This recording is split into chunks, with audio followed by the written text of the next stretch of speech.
Joshua. Chapter 10.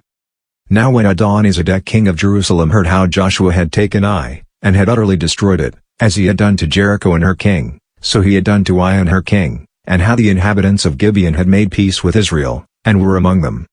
They were very afraid, because Gibeon was a great city, as one of the royal cities, and because it was greater than Ai, and all its men were mighty. Therefore Adonizedek king of Jerusalem sent to Hoham king of Hebron, Piram king of Jarmuth, Japhia king of Lachish, and Debir king of Eglon, saying, Come up to me and help me. Let's strike Gibeon, for they have made peace with Joshua and with the children of Israel. Therefore the 5 kings of the Amorites, the king of Jerusalem, the king of Hebron, the king of Jarmuth, the king of Lachish, and the king of Eglon, gathered themselves together and went up, they and all their armies, and encamped against Gibeon, and made war against it. The men of Gibeon sent to Joshua at the camp at Gilgal, saying, Don't abandon your servants. Come up to us quickly and save us. Help us, for all the kings of the Amorites that dwell in the hill country have gathered together against us. So Joshua went up from Gilgal, he, and the whole army with him, including all the mighty men of valor. Yahweh said to Joshua, Don't fear them, for I have delivered them into your hands. Not a man of them will stand before you. Joshua therefore came to them suddenly. He marched from Gilgal all night. Yahweh confused them before Israel. He killed them with a great slaughter at Gibeon, and chased them by the way of the ascent of Beth-horon, and struck them to Azekah and to Makkedah. As they fled from before Israel, while they were at the descent of Beth-horon, Yahweh hurled down great stones from the sky on them to Azekah, and they died. There were more who died from the hailstones than those whom the children of Israel killed with the sword. Then Joshua spoke to Yahweh in the day when Yahweh delivered up the Amorites before the children of Israel. He said in the sight of Israel, Sun, stand still on Gibeon. You, moon, stop in the valley of Ailon. The sun stood still, and the moon stayed, until the nation had avenged themselves of their enemies. Isn't this written in the book of Yashar? The sun stayed in the middle of the sky, and didn't hurry to go down about a whole day. There was no day like that before it or after it, that Yahweh listened to the voice of a man, for Yahweh fought for Israel. Joshua returned, and all Israel with him, to the camp to Gilgal. These 5 kings fled, and hid themselves in the cave at Makkedah.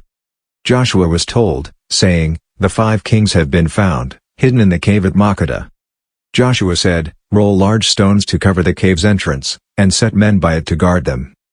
But don't stay there. Pursue your enemies, and attack them from the rear. Don't allow them to enter into their cities, for Yahweh your God has delivered them into your hand. When Joshua and the children of Israel had finished killing them with a very great slaughter until they were consumed, and the remnant which remained of them had entered into the fortified cities, all the people returned to the camp to Joshua at Makkedah in peace. None moved his tongue against any of the children of Israel. Then Joshua said, Open the cave entrance, and bring those 5 kings out of the cave to me. They did so, and brought those 5 kings out of the cave to him, the king of Jerusalem, the king of Hebron, the king of Jarmuth, the king of Lachish, and the king of Eglon. When they brought those kings out to Joshua, Joshua called for all the men of Israel, and said to the chiefs of the men of war who went with him, Come near. Put your feet on the necks of these kings. They came near, and put their feet on their necks.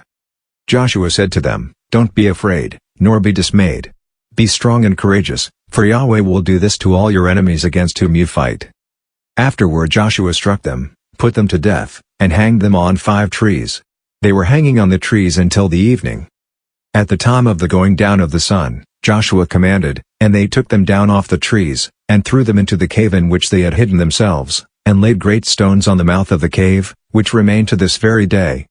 Joshua took Makkedah on that day, and struck it with the edge of the sword, with its king. He utterly destroyed it and all the souls who were in it. He left no one remaining. He did to the king of Makkedah as he had done to the king of Jericho. Joshua passed from Makkedah, and all Israel with him, to Libnah, and fought against Libnah. Yahweh delivered it also, with its king, into the hand of Israel. He struck it with the edge of the sword, and all the souls who were in it. He left no one remaining in it. He did to its king as he had done to the king of Jericho.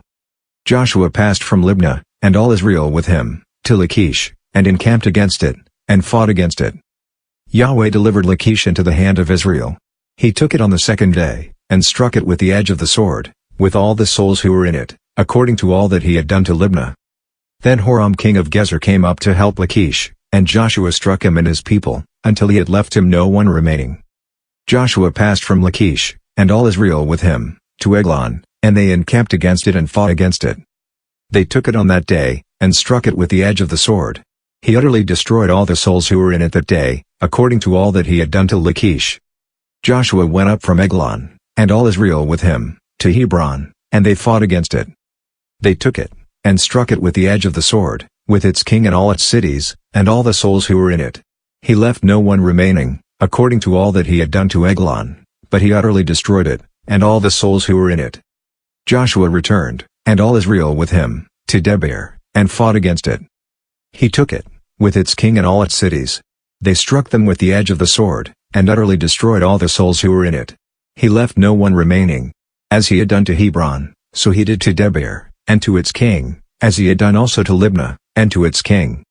So Joshua struck all the land, the hill country, the south, the lowland, the slopes, and all their kings. He left no one remaining, but he utterly destroyed all that breathed, as Yahweh, the God of Israel, commanded. Joshua struck them from Kadesh Barnea even to Gaza, and all the country of Goshen, even to Gibeon. Joshua took all these kings and their land at one time because Yahweh, the God of Israel, fought for Israel. Joshua returned, and all Israel with him, to the camp to Gilgal.